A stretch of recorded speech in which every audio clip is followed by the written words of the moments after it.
بیای گلم. امروز با هم میخوایم یه کار دستی کورومی با خیلی وسایل کوچولو و این که اصلا نیاز به خرید و اینا نیست اگر تو خونه هست. البته تو همه خونه ها از این چیزا هست، پس بزن بریم.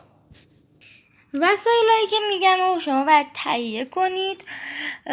من فکر نکنید اینا رو خریدم اصلا، به جز این که از روی کیک برداشتمش و اینم از روی کیک برش داشتم و یکی دیگه هم هست که از روی کیک برداشتم، اینم هستش روی کیک بود دیگه، نمیدونم کدوم بود دیگه. این از روی کیک برداشتم و کیکاشم معلومه. خب ببینید، اگر میخواین خیلی کار دستتون خوب شه باید به یک چیز خیلی، مثلا من اینا رو نخریدم، از روی کتابام برداشتم. ببینید مثلا این ورشو، این طرف اینو مال املام بوده، این مال کلاس 5 من بوده که الان دارم میرم 6م. این مال کلاس 5 من بوده که اینو هنوز نکندمش و اینم هنوز نکندمش. اونم میخوام این ورش که چیزی نداره خودش.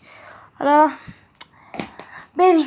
این راستی برگ آسم نیاز داریم، برگ آچارم اگر دارین بذارین، چون اگر برچسبتون کمه البته. بریم. قبلش که کار دستی رو درست کنم یه اعترافی باید به شما بکنم. حتما شما دوست عزیز که الان داری این ویدیو رو میبینی، لایک و کامنت یادت نره، سابسکرایب هم یادت نره.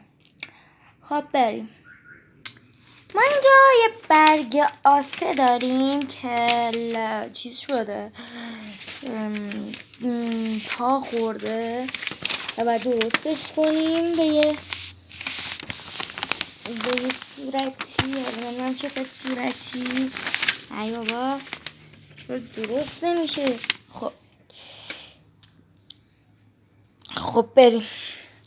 ما اینجا اگر بخوایم خیلی خیلی خوشگل کنیم چیزمونو، باید یا مشکی کنیم برگ یا آسمونو، یا بنفش یا صورتی، یک کدوم از این رنگا.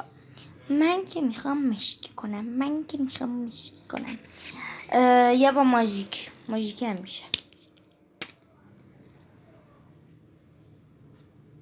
با ماژیک هم میتونید استفاده کنید.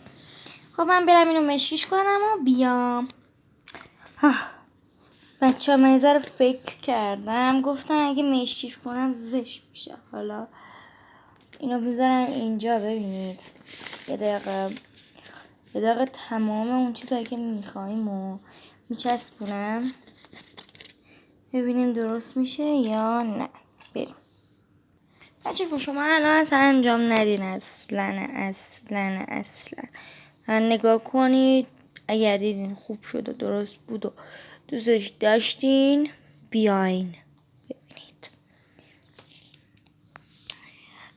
این کرومی بزرگتر، این کرومیه توی چیزا میذارم اینجا و بزرگترین ملودیه چیزو میذارم همین برچسبشو میذارم این طرف به این صورت که خیلی قشنگی بشه. اصلا اینجوری هم زشت میشه. وایسا یه فکر دیگه دارم. ببینید ما اینجا رو به 2 قسمت مساوی تقسیم میکنیم با این خطی که اینجاست و میایم کرومی ها رو به این طرف میذاریم به ترتیب قد و اندازه.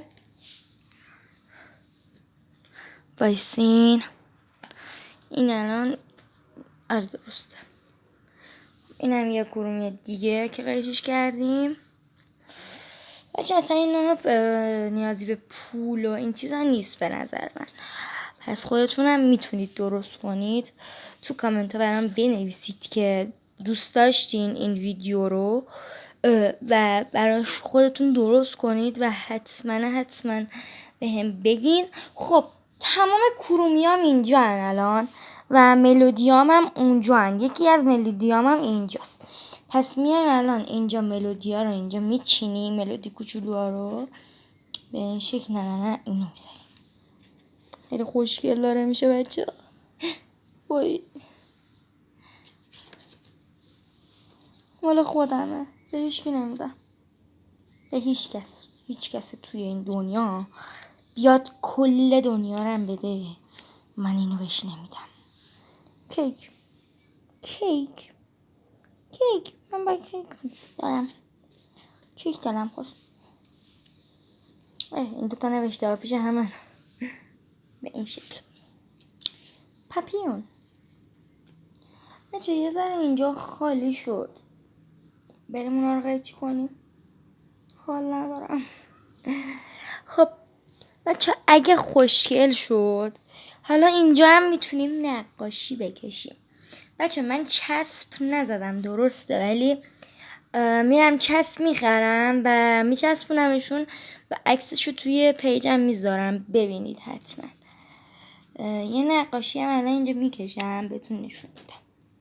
بچه اینم از نقاشی خوشمیلم. بچه ها لطفا لایک کنید. اصلا یه شرط میذاریم من و شما با هم. شرطمون اینه که اگه این ویدیو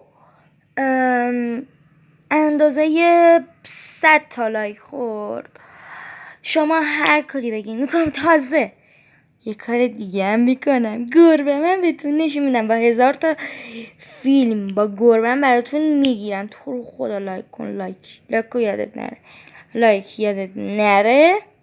سابسکرایب هم یادت نره و اینم یادت نره. خیلی قشنگ شد خودش. شما اگه خوشتون نمیاد بگیم، خوشتونم نمیاد بنویسین دوست دارم، خوشم اومد. خیلی خودم دوستش دارم. خدافظ. راستی یه چیز دیگه هم مونده. شما به این از 1 تا 10 چه نمره میدین؟ تو کامنت ها برام بنویسید. خدافظ.